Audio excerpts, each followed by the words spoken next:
존경하는 국민 여러분, 재외 동포 여러분, 의원시 국회의장님과 선배 동료 의원 여러분, 더불어민주당 원내대표 박찬대입니다. 저는 회계사로 일하며 소소한 행복을 꿈꾸던 평범한 생활인이었습니다. 그런 제가 민주주의 최후의 보루는 깨어있는 시민의 조직된 힘이라는 고 노무현 대통령님의 말씀을 조차 정치에 입문하게 되었고, 삼선 국회의원의 원내대표라는 막중한 책임까지 맡게 되었습니다. 제 자신이 평범한 시민의 한 사람이었기 때문에 늘 시민의 마음과 눈높이에서 정치를 하려고 노력했습니다. 오늘 연설도 평범한 시민의 눈높이에서 준비했다는 말씀 드립니다. 우리 헌법은 대한민국의 정통성과 정체성을 규정하고 있습니다. 그중 제1장 제1조부터 제3조까지는 주권, 국민, 영토에 대해 규정합니다. 제1조, 대한민국은 민주공화국이다. 대한민국의 주권은 국민에게 있고 모든 권력은 국민으로부터 나온다. 제2조, 대한민국의 국민이 되는 요건은 법률로 정한다. 국가는 법률이 정하는 바에 의하여 재외 국민을 보호할 의무를 진다. 제3조, 대한민국의 영토는 한반도와 그 부속도서로 한다. 대통령은 헌법 제66조에 따라 국가의 독립, 영토의 보전, 국가의 계속성과 헌법을 수호할 책무를 집니다.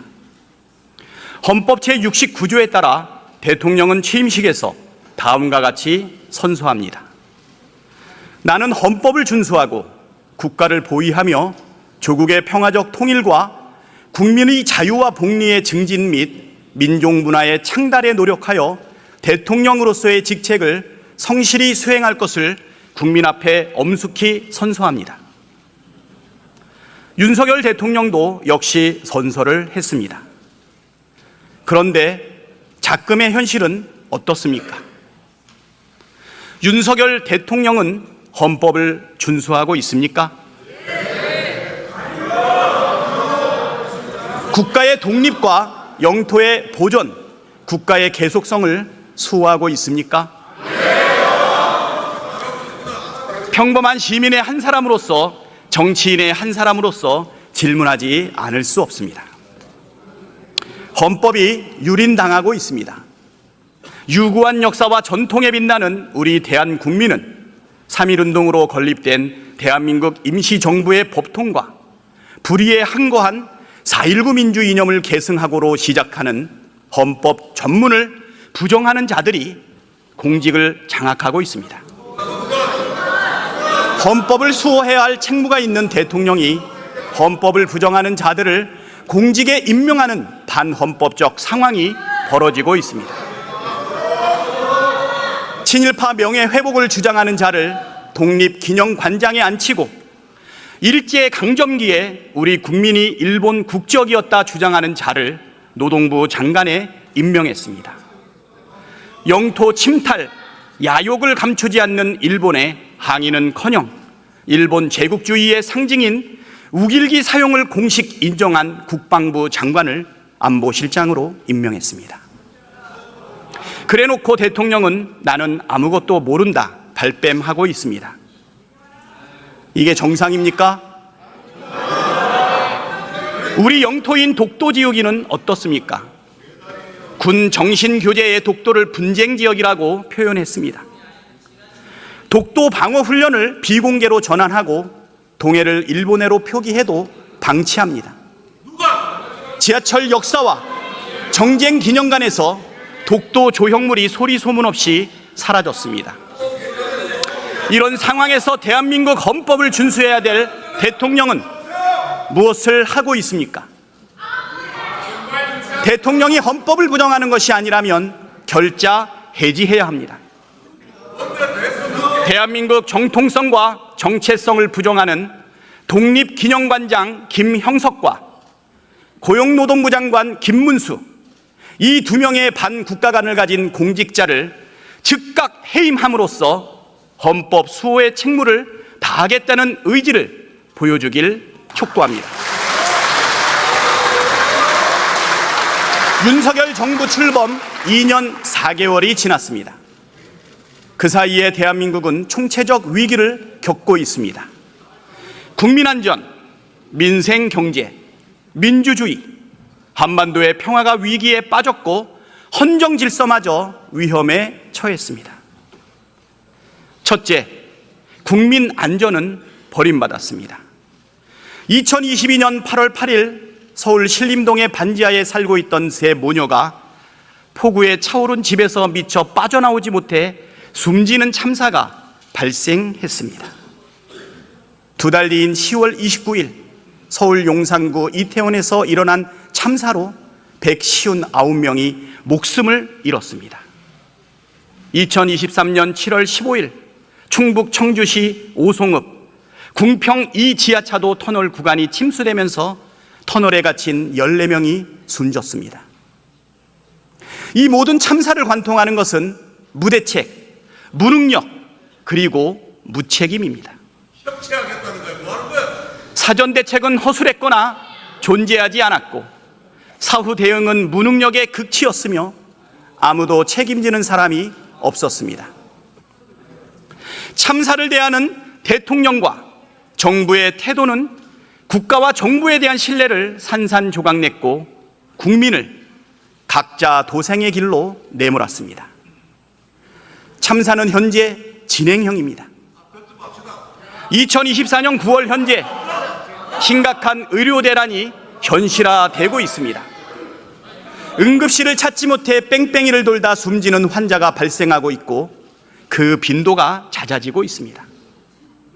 가뜩이나 부족한 응급실 인력이 더욱 줄어들고 응급실 문을 닫겠다는 병원들이 늘어나고 있는데도 대통령은 아무 문제 없다고 강변하는 무책임이 계속되고 있습니다. 추석 연휴를 앞두고 의료 대란이 발생할지 모른다는 국민의 공포를 이해할 생각조차 없어 보입니다. 범죄로부터 국민을 지켜야 할 정부는 보이질 않습니다. 딥페이크 범죄의 피해와 불안이 가중되고 있지만 디지털 성범죄 예방과 피해자 보호를 위한 정부 부처 수장은 6개월째 공석이고 올해 관련 예산은 대폭 삭감되었습니다. 둘째, 민생 경제는 파탄 지경입니다. 우리나라 국가 채무와 가계비제 총합이 사상 최대치인 3,000조를 넘어섰습니다. 세계 이상 금융기관에서 가계대출을 받은 다중채무자의 평균 DSR은 작년 4분기 58.2%에서 올해 1분기 58.8%로 더 높아졌고 다중채무자의 평균 대출액은 1억 2,401만 원에 이르렀습니다. 지난해 임금 체불액은 1조 7,846억 원으로 역대 최대 수준이었고 올해 상반기에만 체불액은 벌써 1조를 넘어섰습니다. 기업 상황도 매우 심각합니다. 국내 4대 은행의 올해 상반기 말 기업 대출 잔액은 총 884조 9,771억 원으로 지난해 말보다 7.8% 증가했습니다. 이 중 3개월 이상 연체된 금액은 지난해 말보다 16.2% 급증한 2조 8,075억 원에 달합니다. 상장사의 41%는 지난해의 영업이익으로 이자 비용도 감당 못할 정도로 어려웠습니다. 소상공인과 자영업자들도 한계 상황에 내몰렸습니다. 지난해 폐업 신고를 한 사업자는 100만 명에 육박했습니다. 폐업 사유별로 보면 사업 부진이 48.9%로 금융위기 당시인 2007년 이후 역대 두 번째로 높습니다. 고물가, 고금리, 장기화로 가계실적, 실질소득은 줄어들고 내수경기는 심각한 침체의 늪에 빠졌습니다. 그럼에도 경제 상황이 나아지고 있다는 대통령의 발언에 자영업자와 소상공인, 국민은 한숨을 내쉬고 있습니다. 나라 살림은 엉망입니다. 지난해 세수펑크만 56조 원이 발생했습니다. 올해도 30조 원 안팎의 세수펑크가 예측되고 있습니다. 앞에서는 재정 건전성을 내세워 서민에 대한 지원을 반대하고 뒤에서는 초부자 감세로 생색내더니 결국 심각한 재정 위기를 초래하고 있습니다. 그런데도 정부는 세수 확충 대책은 없이 초부자 감세만 외치고 있습니다. 셋째, 민주주의의 위기입니다. 윤석열 정부는 검찰 독재, 국회 무시와 행정 독주, 언론 탄압으로 우리 국민이 피땀으로 이룬 민주주의를 무너뜨리고 있습니다. 야당은 국정 운영의 파트너가 아니라 괴멸해야 할 적으로 간주되었습니다. 검찰은 권력을 지키는 홍위병이 되어 야당 탄압에 앞장서고 있습니다. 제1야당 대표에 대해서는 수백 건 압수수색하고 별건의 별건까지 탈탈 털어대며 기소했지만 살아있는 권력에 대해서는 면죄부를 남발했습니다. 이제는 전임 대통령을 겨냥한 정치 보복까지 자행하고 있습니다. 법률을 형해화하는 시행령 통치가 일상이 되었고 대통령은 거부권을 남발하고 있습니다. 정부 조직법에 반하면서까지 시행령을 개정해 정무부의 법무부의 인사정보관리단 설치를 강행했습니다. 그 결과는 무능한 인사 검증과 인사 참사로 이어졌습니다. 시행령으로 검찰 수사권 범위를 대폭 확대해 검찰청법을 무력화시켰고 경찰국 신설도 시행령으로 밀어붙였습니다. 역대급으로 꼼꼼하고 치졸한 언론 탄압과 방송 장악은 현재 진행형입니다. 바이든 날리면 온 국민 듣기 평가부터 전용기 탑승 거부도 모자라 회칼 테러 협박까지 자행했습니다. 수신료 분리징수로 공영방송 KBS를 망가뜨리고 EBS를 흔들었으며 YTN을 강제로 민영화하고 예산을 무기로 TBS의 존립을 위태롭게 하고 있습니다. 정부 비판 보도와 벌점 테러와 법정 제재를 남발하고 MBC를 장악하기 위한 박문진 이사진 교체 쿠데타를 강행했습니다. 탄핵을 피해 방통위원장이 꼼수 사퇴하면서까지 방송 장악을 추진했던 것이 윤석열 정부의 민낯입니다. 방통위에 위법한 박문진 이사 교체에 법원이 제동을 걸었지만 정부는 여전히 방송 장악을 포기하지 않았습니다. 윤석열 정부 출범 직전 17위였던 자유민주주의 지수는 2년 만에 무려 30계단이나 추락했고 대한민국은 민주화에서 독재화로 이 전환이 진행되는 국가로 평가받는 지경에 이르렀습니다.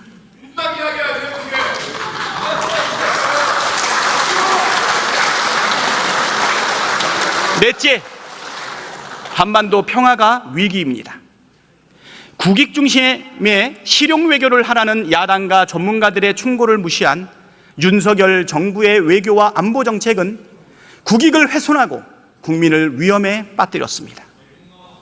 넓은 이념에 사로잡혀 국제관계 변화의 큰 흐름을 읽지 못한 채 한반도를 다시 냉전의 최전선으로 만들고 있습니다.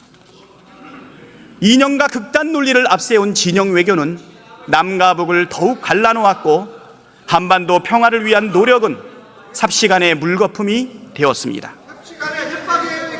7.4 남북 공동성명, 남북 기본합의서, 6.15 공동선언의 정신은 휴지 조각이 되었고 9.19 남북 군사합의는 전면 효력정지 상태에 놓였습니다. 한반도 상공은 대북전단이 날아가고 오물 풍선이 날아오는 대결의 장으로 변했고 북한과 러시아는 사실상의 자동군사 개입을 명시한 조약을 체결하기에 이르렀습니다. 일본에 대한 짝사랑 굴종 외교의 결과는 어땠습니까? 정부의 일방적 친일 정책에 힘을 얻은 일본은 독도 영유권 주장과 역사 왜곡을 더욱 노골적으로 진행하고 있습니다. 심지어 일본 방위당국이 최근 국방부에 독도 방어 훈련을 일절하지 말라고 종용한 사실까지 드러났습니다. 그런데도 정부는 일본과의 동맹을 착착 추진하고 있습니다. 이러다가 독도마저 일본에 내주고 자위대가 한반도에 진주하지 않을까 우려가 커지고 있습니다.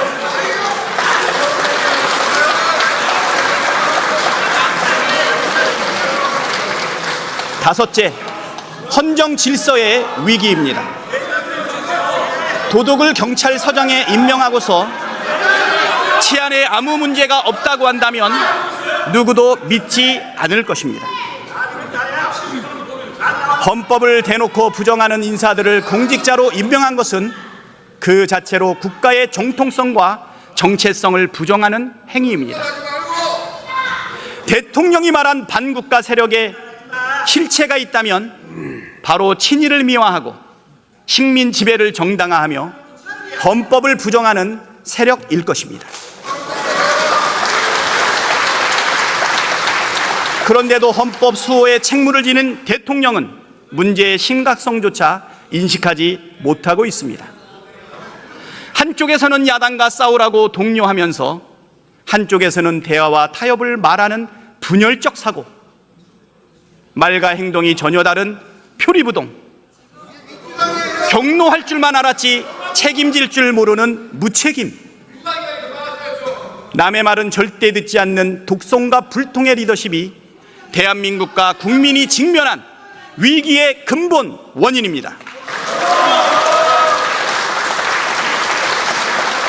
정치가 실종되고 극한 대결의 악순환이 반복되는 원인 또한 다르지 않습니다. 여당은 야당이 의회 독재를 한다고 주장하지만 진짜 독재는 대통령이 하고 있습니다.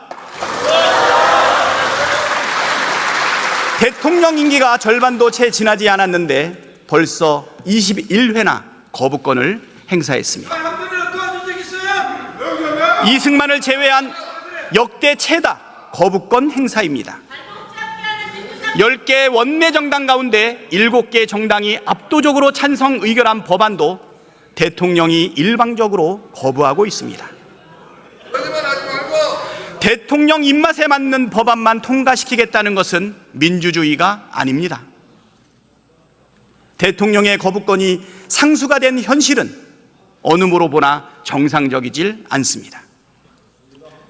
심지어 대통령은 국회 개원식에도 불참했습니다. 민주화 이후 처음 있는 일입니다. 입법부를 존중하고 야당을 국정 파트너로 대해야 할 대통령이 국회를 무시하고 야당을 적대시하면서 국민을 편가르고 갈등을 부추기며 국론을 분열시키고 있습니다. 대통령은 전체 국민을 대표하는 만큼 국민을 통합하기 위해 노력해야 할 책무가 있습니다. 자신을 지지하는 30%의 국민뿐만 아니라 비판하는 70%의 목소리도 귀담아 들어야 합니다.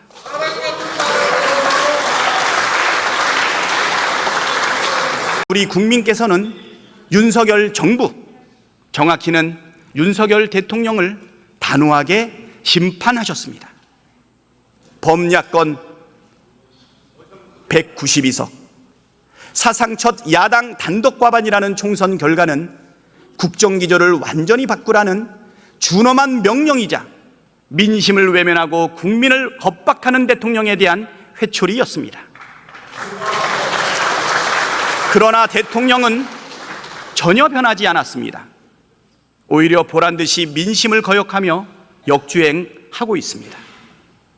총선 직후에도 곧바로 거부권을 행사하더니 똘똘 뭉쳐 야당과 싸우라고 여당 의원들에게 주문했습니다.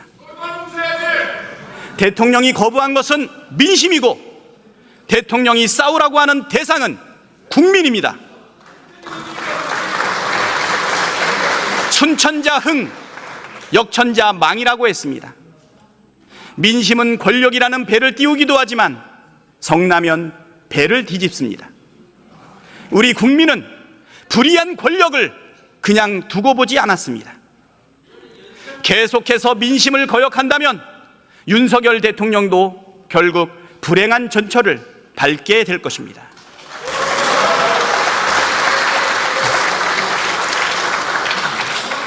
지난주 대통령의 국정 브리핑과 기자회견을 보며 동화 속 벌거벗은 임금님이 현실에 존재한다면 딱 저런 모습이 아닐까 하는 생각이 들었습니다. 달나라에 살고 계신 것도 아닌데 도대체 누구에게 어떤 보고를 받기에 저렇게 국민의 눈높이와 한참 떨어진 인식을 할 수 있는 것인지 의문입니다. 많은 국민께서는 작금의 현실을 대하면서 사실상 무정부 상태 아니냐는 한탄을 하고 계십니다. 위기를 모르는 것이 가장 큰 위기라고 했습니다. 대통령이 위기라는 자각도 없고 문제 해결 의지도 없습니다.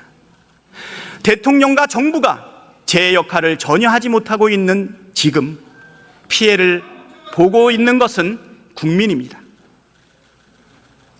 국회라도 나서서 국정을 바로 잡아야 합니다. 위기 앞에 국회가 제 역할을 하지 않는다면 대한민국은 회복 불능의 길로 접어들 수밖에 없습니다.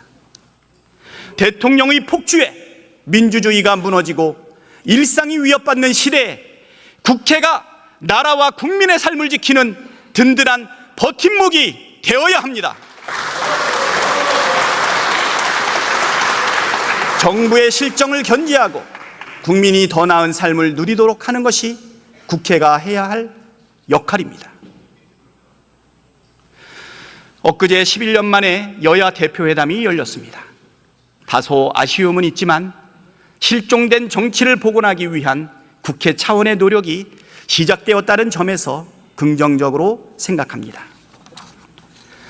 여야가 대표회담에서 논의된 내용을 토대로 민생 회복과 위기 극복을 위한 구체적이고 실질적인 노력을 이어가야 합니다. 그것이 국민에 대한 도리입니다. 우선 시급한 민생 문제 해결을 위해 다음과 같이 제안합니다.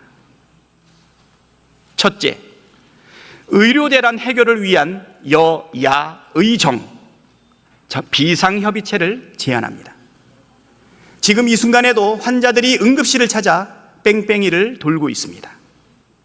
응급의료 시스템이 사실상 붕괴되고 있는 절체절명의 상황입니다. 체면을 따지거나 여야를 가릴 때가 아닙니다. 국민의 생명을 지키고 의료 시스템의 붕괴를 막기 위한 대책을 신속하게 마련해야 합니다. 여야가 머리를 맞대고 의료계와 정부도 참여해 사회적 대타협을 끌어내야 합니다. 시급한 의료대란 사태 해결 방안부터 중장기적 의료개혁 방안까지 열어놓고 대화하는 것이 유일한 해법이라는 점에 모두가 공감할 거라 생각합니다. 국민의 생명을 볼모로 잡고 고집 피울 때가 아닙니다. 국민의 생명과 안전을 지키는 일에 대통령과 정부도 동참하길 촉구합니다. 둘째, 내수 경기 진작에 총력을 기울여야 합니다. 대통령의 확신과 달리 우리 경제는 저성장의 늪에서 벗어나지 못하고 있습니다. 모두가 아는 것처럼 심각한 내수 경기 부진이 가장 큰 원인입니다. 물을 퍼 올리려면 한 바가지 마중물을 넣어야 하는 법입니다. 민생회복지원금과 지역사랑 상품권 확대 발행이 내수경기 회복의 마중물입니다. 사용기한이 정해진 지역사랑 상품권을 전 국민에게 지급하면 소비가 일어나고 매출이 늘어나 지역경제와 골목상권이 살아나고 세수 확보에도 도움이 됩니다. 지역사랑 상품권 확대 발행 또한 적은 예산으로 큰 효과를 볼 수 있는 정책입니다. 소비자와 자영업자, 소상공인들에게 환영받는 검증된 정책입니다. 내수경기 진작에 도움이 되는데 정책 저작권 따질 이유 없고 반대할 이유도 없습니다. 마음에 들지 않는다면 정부와 여당이 더 나은 대책을 내놓으면 됩니다. 민주당은 언제든 민생경제 회복에 협력할 준비가 되어 있습니다. 정부와 여당의 전향적인 입장 변화를 촉구합니다. 셋째, 딥페이크 범죄의 근절과 피해자 보호에 속히 나서야 합니다. 인공지능 기술을 활용한 딥페이크 범죄 피해가 막심합니다. 수많은 피해자들과 국민께서 불안에 떨고 있습니다. 신속한 수사와 강력한 처벌도 중요하지만 범죄 예방과 피해자 보호 등 근본적 대책 마련이 시급합니다. 여야가 제도적 보완 방안을 마련해 공감대를 이룬 만큼 입법에 속도를 내겠습니다. 정부도 삭감한 관련 예산을 다시 복구해야 합니다. 국민의힘도 관련 예산 복원과 입법에 적극 동참하길 기대합니다. 넷째, 실종된 공정의 가치 회복에 나서야 합니다. 가난은 참아도 불공정은 못 참는다는 말이 있습니다. 서울대학교 보건대학원의 유명순 교수 연구팀에 따르면 우리나라 성인 중 절반 가까운 49.2%가 중간 수준 이상의 울분 상태를 경험하고 있다고 합니다. 주목할 대목은 울분을 유발하는 주요 요인이 사회적 불공정이라는 점입니다. 불공정한 사회는 국민의 정신 건강에도 큰 위협을 끼치고 있습니다. 공정과 상식을 바로 세우는 것은 그래서 민생과 직결됩니다. 권력이 있어도 잘못했으면 처벌받는 것이 공정이고 상식입니다. 순직 해병대원 특검법과 김건희 특검법은 공정과 상식을 바로 세우기 위한 대표적인 법안입니다. 죄를 지었기 때문에 특검을 반대하는 것이라던 대통령이 특검을 거부하고 특검을 거부하는 자가 범인이라던 국민의힘이 특검을 반대하는 것을 납득할 국민이 몇이나 되겠습니까? 대통령 배우자라는 이유로 제대로 된 수사는커녕 황제 조사를 받으며 면죄부를 받는 것은 누가 봐도 공정하지 않습니다. 주가 조작, 명품백 수수, 고속도로 특혜, 국정농단 같은 대통령 배우자의 범죄 의혹이 태산처럼 쌓여 있는데 그대로 놔두고서 정상적인 국정 운영은 불가능합니다. 해병대원의 억울함을 풀고 수사 외압의 실체적 진실을 밝히는 것은 정쟁이 아니라 정의 실현입니다. 국민 절대다수가 지지하고 있는 특검법을 반대하는 것이 정쟁입니다.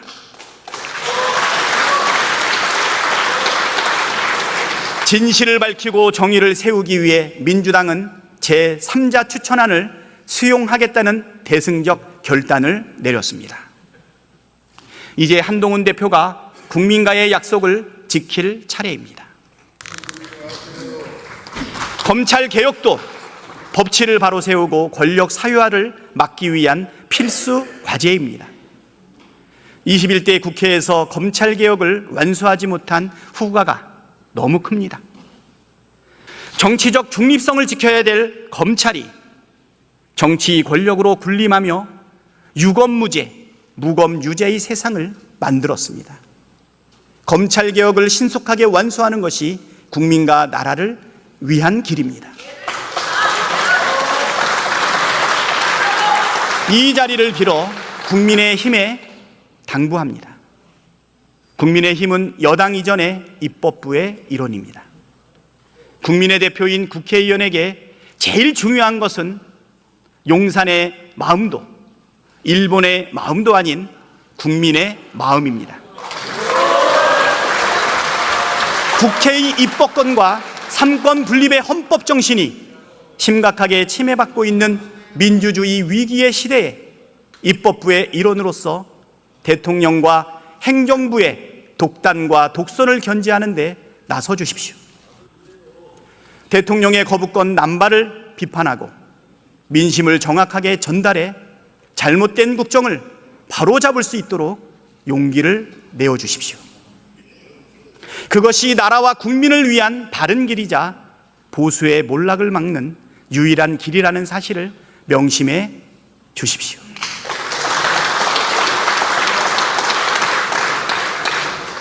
존경하는 국민 여러분, 우원식 국회의장님과 선배 동료 의원 여러분, 대통령이 역사를 왜곡하고 민생을 외면하고 민주주의를 무너뜨리는 사이 대한민국의 미래도 심각한 위협에 직면했습니다. 기후변화, 양극화, 저출생이라는 거대한 쓰나미가 대한민국을 덮치고 있습니다. 지금이라도 특단의 대책을 세우지 않으면 대한민국은 오래지 않아 소멸하게 될 것이란 경고가 나옵니다. 대전환의 시대를 맞아 세계는 빠르게 새로운 질서로 재편되고 있습니다. 공급망 재편과 자국화에 따른 자국중심주의 강화로 산업과 기술 경쟁이 매우 극심해지고 있습니다. 세계 주요 국가들이 이 경쟁에서 뒤처지지 않기 위해 분투하고 있습니다. 국가 R&D 투자를 확대하고 국가와 기업이 혁신 생태계의 주체가 되기 위해 노력하고 있습니다. 그런데 우리는 어떻습니까? 시대 변화를 선도하기는커녕 오히려 퇴행하고 있습니다. R&D 예산을 대폭 삭감하여 미래 기반을 무너뜨리더니 다시 삭감전 수준으로 복구하고 증액했다 생색을 냅니다. 망가뜨린 외양간에서 소들이 다 떠나간 뒤에 외양간 고쳤다고 자랑하는 꼴 아닙니까? 양극화는 더 심해지고 있습니다. 정부의 역주행 속에 기업은 위기에 빠지고 중산층은 붕괴되고 서민의 삶은 피폐해지고 있습니다. 그럼에도 대통령과 정부는 세수 확충 대책 없이 초부자 감세에만 앞장서고 있습니다. 나라 살림과 서민의 삶은 어찌 되든 간에 상위 1%도 안 되는 초부자들의 배만 불려주겠다는 것입니다. 기업과 산업 양극화는 지역과 사회 양극화로 이어지고 심각한 저출생의 위기를 낳고 있습니다. 우리나라는 좋은 일자리가 태부족하고 기술 창업과 유니콘 성장 비율도 매우 낮습니다. 좋은 일자리 부족은 청년들의 기회 불균형으로 이어지고 높은 집값과 교육비, 물가에도 불구하고 수도권으로 몰려드는 원인을 제공하며 이런 환경은 다시 결혼과 출산을 포기하게 만드는 악순환이 되고 있습니다. 그 결과 대한민국은 올해 합계 출산율 0.6명대를 예측하는 인구 소멸, 국가 소멸의 위기를 맞닥뜨리고 있습니다. 시간이 촉박합니다. 미루면 미룰수록 국가적 위기만 커집니다. 성장과 분배, 기후위기, 저출생에 대한 전략과 대책을 제대로 세워야 합니다. 에너지 전환에 능동적으로 대처하고 산업과 기술 경쟁력을 높이기 위해 국가의 모든 역량을 동원해야 합니다. 여야 대표가 합의한 대로 반도체 산업, AI 산업, 국가 기반 전력망 확충 지원 방안 마련에 속히 나서야 합니다. 양극화의 출발점인 산업과 기업 양극화를 완화하고 지역별 특성과 환경에 맞는 전략 산업 집적화를 통해 산업 생태계의 균형 성장을 도모해야 합니다. 산업의 성장이 좋은 일자리로 이어지도록 국가와 기업이 손잡아야 합니다. 보편적 복지 위에 따뜻하고 세심한 맞춤 복지로 서민과 중산층의 삶의 질을 높여야 합니다. 기업과 산업 생태계 지원의 출발점은 인재 양성에 있습니다. 관료화된 국가 R&D 체계의 과감한 혁신을 통해 연구자의 창의성이 산업화와 상업화로 이어져 기술과 산업 발전의 밑거름이 되도록 해야 합니다. 이를 위한 인재 육성과 R&D 투자에도 적극 나서야 합니다. 세계 최장 수준의 노동시간도 과감하게 단축해야 합니다. 장시간 노동이 지속되는 한 저출생 문제를 해결할 수 없습니다. 주 4일제 도입으로 나아가되 주 5일제 하에서라도 주 36시간, 주 32시간으로 노동시간을 단축해 아이와 함께하는 저녁을 보장해야 합니다. 조세 정책의 전환도 필수입니다. 밑도 끝도 없는 초부자 감세가 아니라 합리적으로 미래를 준비하고 중산층을 두텁게 서민의 삶을 안정적으로 만들기 위한 민생 조세에 나서야 합니다. 늦었지만 지금이라도 국가적 역량을 총집결해 대응해야 합니다. 이를 위해 기후특위, 인구특위를 설치하고 미래 위기에 주도적으로 대응할 것을 제안합니다. 부처별로 흩어진 산발적이고 파편화된 논의와 대응으로는 효과적으로 대응할 수 없습니다. 정부와 여야, 각계의 전문가가 참여해 모든 부문을 아우르는 체계적이고 종합적인 대책을 세우고 전환을 주도할 때 위기를 기회로 바꿀 수 있습니다. 국가의 미래를 위한 길에 정부와 여당이 동참하길 기대합니다. 연금 개혁도 매듭지어야 합니다. 지난 21대 국회에서 정부와 여당의 반대로 연금 개혁에 실패했습니다. 대통령이 새로 제안한 연금 개혁 방안은 그동안의 국회 논의를 무용지물로 만들고 국민을 갈라치게 하는 나쁜 방안입니다.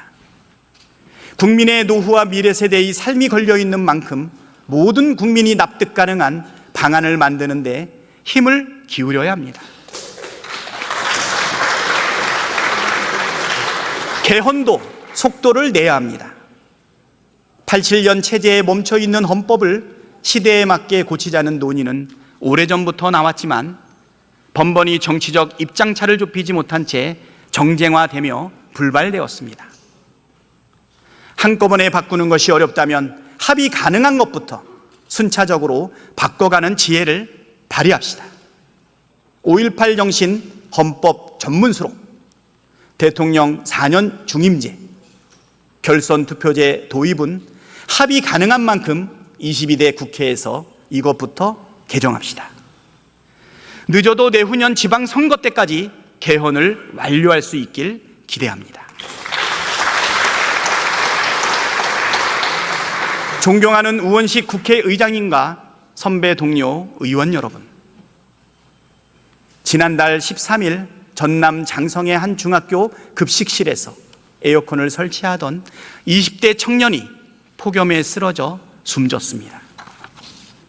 5월 28일에는 개처럼 뛰고 있다고 자조하던 배달 노동자가 숨졌습니다. 6월 16일에는 전주의 한 공장에서 만 19세의 꿈만 턴 청년 노동자가 입사 6개월 만에 숨졌습니다. 같은 달 24일에는 경기도 화성시의 1차 전지 제조 공장 화재로 23명의 노동자가 목숨을 잃었습니다. 일터에서 노동자 사망 사고가 끊이질 않고 있습니다. 작년 한 해에만 2016명의 노동자가 일터에서 숨졌습니다. 그 중에 61.55%가 50인 미만 사업장 종사자였습니다. 재조사 대상 사망 사고의 50%가 50인 미만 사업장에서 발생했습니다. 그런데 대통령은 중대재해처벌법이 처벌 수위가 높다고 합니다. 국민의힘은 50인 미만 사업장 중대재해처벌법 적용을 유예하자고 합니다. 사람의 목숨보다 비용이 더 중요합니까? 살기 위해 나간 일터가 죽음의 현장이 되는 현실을 이대로 방치해서야 되겠습니까?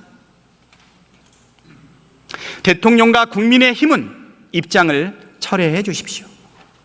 돈보다 생명이 먼저입니다. 즐거워하는 자들과 함께 즐거워하고 우는 자들과 함께 울라. 제 삶의 신조이자 정치의 본령이라고 생각하는 성경 구절입니다. 공익을 위해 권한을 사용할 때 정치는 국민의 삶을 바꾸는 유용한 도구이지만 사익을 위해 권한을 사유화할 때 정치는 국민의 삶을 위협하는 흉기가 됩니다. 국민이 아닌 권력을 위한 정치, 권한을 사유화하는 정치는 이제 청산해야 합니다. 정치인은 국민으로부터 소중한 권한을 잠시 위임받은 대리인입니다. 국민에게 위임받은 권한은 오직 국민을 위해서만 사용해야 합니다.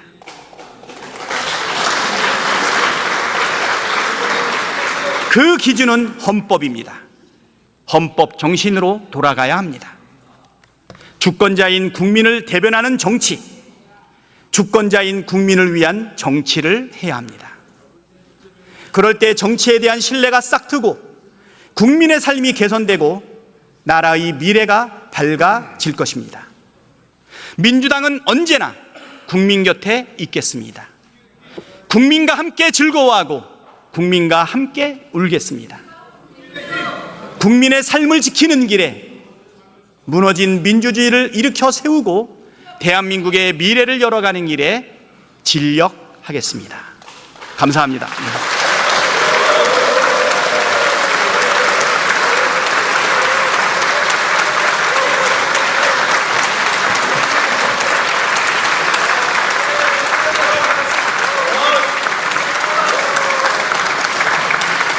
네, 박찬대 원내대표 수고하셨습니다.